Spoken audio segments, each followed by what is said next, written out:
Well, mga parkoy, mayu muna tayo sa Barangay Ginebra kung ano nga ba talaga ang mga nangyayari dito sa Gin Kings. Well, posibilidad na meron ng mga mangyayaring trade for the next season at medyo malabo-labo rin. Well, pag-usapan natin, ano na nga ba ang mangyayari kay Mikey Williams? Well, background ng kaso, si Mikey Williams ay isa sa pinaka-promising na scorers ng PBA mula noong kanyang pagpasok sa liga noong 2021. Subalit hindi na bago ang tension sa pagitan niya at ang TNT management. Simula pa lang ay may issue na sa kontrata, pagdalo sa practice at commitment sa team nitong mga huling conference, lalo na sa 2025 Philippine Cup. Hindi na siya naglaro at may balita pang hindi siya sumipot sa ilang practices at team activities. Mga posibleng scenarios, mababan sa PBA. Well, question mark pa yan. Technically, hindi pa siya banned sa PBA, pero kung patuloy siyang hindi magpapakita at hindi may pag-ayos sa kanyang mother team na TNT, may posibilidad na hindi siya i-clear ng team at sa sistema ng PBA.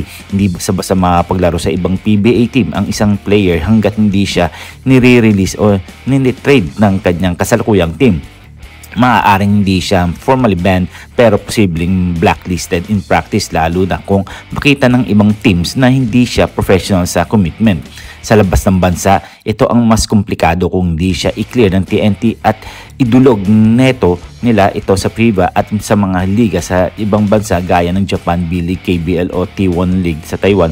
May posibilidad na maapektuhan ang eligibility niya. Ang isang player ay kadalasang nangangailangan ng letter of clearance mula sa kanyang huling team through PBA at SBP.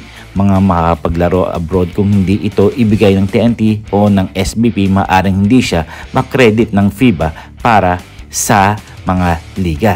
Well, eto naman si Jason Castro, alam naman natin nasa injured list na to. Well, hintay-hintay lang tayo kung makapaglaro pa ba siya for the next season.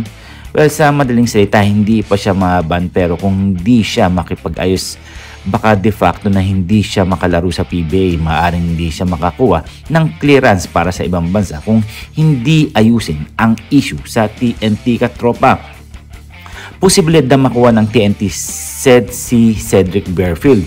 Profile ni Berfield kasi si Cedric ay isang athletic at scoring guard ng Blackwater Bossing.